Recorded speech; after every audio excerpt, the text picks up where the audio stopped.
А если вот молодая пара, они общаются и отсылают друг другу вот такие вот видео, я не думаю, что за это стоит наказывать. Как-никак они друг друга любят, и если они друг другу это отсылают, значит это ну, чисто только друг для друга. Нет, ну я думаю, что нет. Именно те, которые распространяют порнографическое, все вот это, конечно же, да. Но те, которые просто там за какие-то обнаженные фотографии там или еще что-то, то я думаю, что это не такой срок нужен. Ну, как минимум, либо штраф за это, либо какой-то меньший срок, но либо, как это называется, трудовые работы, да, или как, не знаю, как правильно. Ну, сейчас оно так везде распространяется, что я не думаю, что это адекватное какое-то наказание.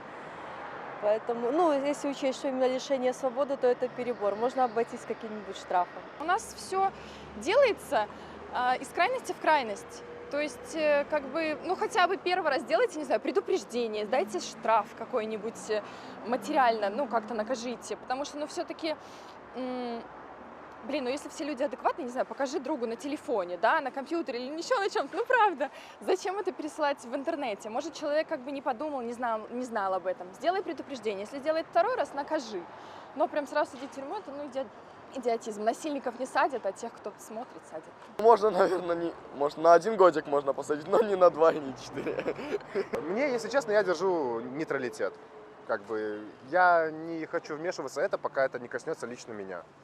Когда это начнет касаться лично меня, тогда уже можно поднимать этот вопрос. Ну, я считаю, что это правильно, то есть, ну, может быть, это слишком, конечно, 2-4 года.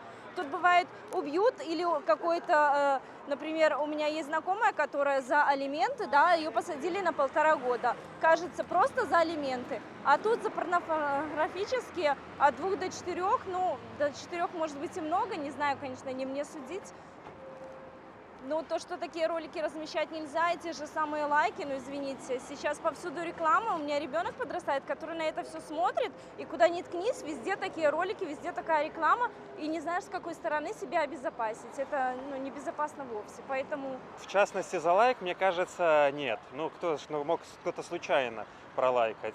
А в частности, за репост, ну да, это можно считать за распространение. Я это отправил себе на страницу, чтобы видели мои друзья, мои знакомые. Поэтому, на мой взгляд, за репост, да, за лайк нет. Но это многовато. Вообще нормально, если, ну, где-то до 2. И штраф, например, там большой. Но это будет нормально. А от 2 до 4 это уже слишком много.